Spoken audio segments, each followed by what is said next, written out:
Imalda accommodation. Patrick, are you absolutely sure that we are going the right way? The girl looked back concerned at the boy who was breaking through the thickets behind her. It will soon be completely dark, but we are only going deeper and deeper into the forest, not out of it. Don't worry, Alice. Very soon we will be out, just a little longer, the boy replied without even looking. I'm tired and scared in the forest at night. And what if we don't find a way out of here by dark? She stopped and looked back at her friend. Nonsense, we're not little kids anymore. I'll take care of everything, I promise, okay?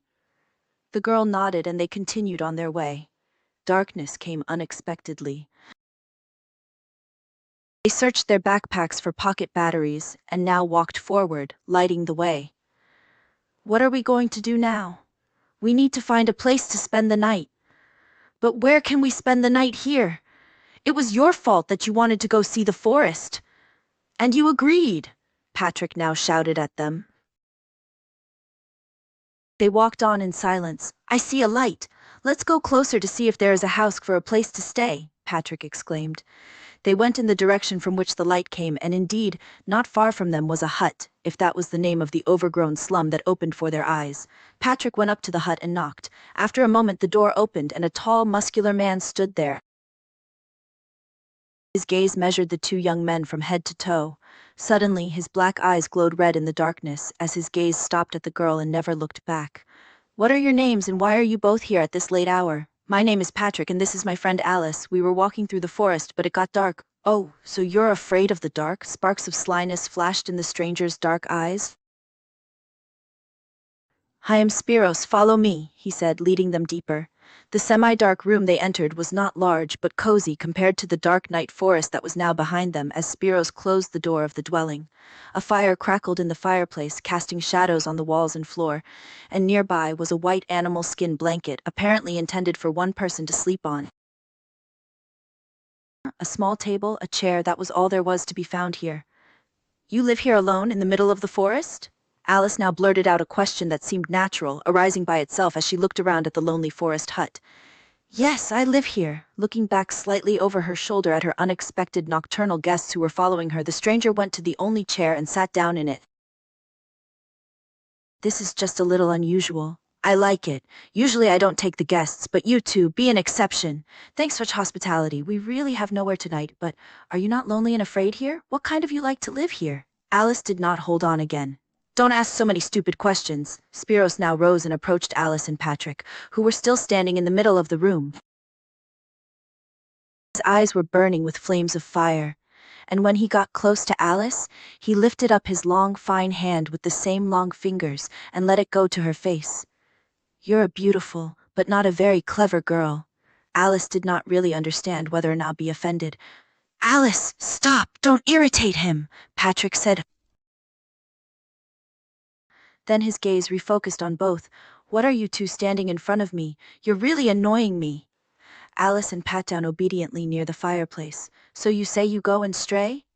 Yes, the darkness came suddenly. Now Patrick also spoke. Oh, two children at night. All right, you can stay. You will be my guests tonight. Are you sure it is a good place to stay overnight? Alice whispered to Patrick, feeling that Spiros was watching them closely. I don't know, but we don't have any other choice. It's quite dark and tonight we won't find a way out of the forest anyway. Patrick said the same whisper. I don't like this place and this man. Alice whispered to a friend again. He has something dark and threatening. We need a roof above head tonight. Well, Alice, just tonight, and then we'll leave and forget him. Just tonight, promise. Promise me, Patrick. All right, calm down. The girl sat closer to him as if looking for salvation from something she didn't know. Stop, don't be like a little girl, he's watching us. Patrick was whispering in half voice, losing a little side by staring at Spiros, who still didn't lose sight of them. And you're ashamed of the fact that we love each other? Alice offended the brimstone. I don't know. Alice got up. I'm very tired, can I lie down?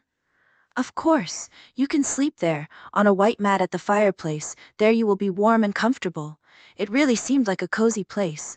And me? Patrick asked. In the spirits put his eye on him. You? Let's think. At night, Alice woke up scared. The strange room was almost completely dark. Only a weak light fell. In this light, she saw stranger's black eyes looking at her very close, and felt his hot breath, which was hotter than human breath. Alice heard herself scream, and then darkness fell before her eyes. When she woke up the next morning, it was already light. Spiros was standing in the doorway and looking out. He heard her move, and Spiros looked back. I see you woke up. Did you sleep well? Not especially. Last night was something strange. Maybe you know? Strange? What's weird? Nothing, I think, happened last night. Spiros shook their shoulders. You're just gonna have it. You people have all kinds of strangeness. What about people? Now, in the daylight, Alice noticed that the stranger's head was decorated with curved horns. She broke out, but she didn't ask anything. It was really a strange housekeeper. I just wanted to say that sometimes it is. I woke up and saw you. Me? It'll be the boy you came here with. It wasn't Pet, it was you, I know. Alice exclaimed, where is he? Truly, the sleeping place that Patrick had shown in Spiros was empty, and he himself was not visible. He's already gone. He said that it is not reason to wait. One, without me? It can't be, I don't believe you. Alice is now shouting and standing in front of Spiros. You're beautiful like that. Spiros gave her a look. In his eyes, Alice saw the flames that had been burning in the fireplace last night, and she had strange fears. No, Patrick would never do that. Alice still screamed, I don't believe you, I don't believe you. I want to go find him. I want to get out of here. She approached Spiros and began to beat him with her fists. Stop thinking about that boy. He left you. He's just a silly kid who doesn't know what he wants, but I know. You're my visitor and you're not going anywhere. Spiros grabbed her hands. The grip was tight, so that now she could no longer move her hands. Her breath fell on her, and the girl felt his proximity. Where is he? You've hidden him somewhere, I know. Alice broke out and began to walk around the space, looking under every object he might be. Do you like to play hide? Spiros laughed at her unusual game. No, I don't like it, but I have to find Patrick. Alice went in the direction of the door when Spiro caught him. Are you really not going to make me happy to spend some time? Let me go, let go. Alice tried to pull out, but Spiros didn't let her go, just staring at the girl. Also, next night, Alice woke up from his proximity. What are you doing here? Alice cried out with a half-sitting bed, and she looked at Spiros. You screamed in your sleep, and I just wanted to make sure you're all right. No, I was just dreaming. I stay with you until you sleep if you want.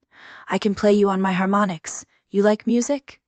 Yes, Alice laughed. When you sit here, then play. Satyr, who he actually was, took his mouth harmonics and began to play, gently and feeling. You are good at it. Alice suggested listening for a while.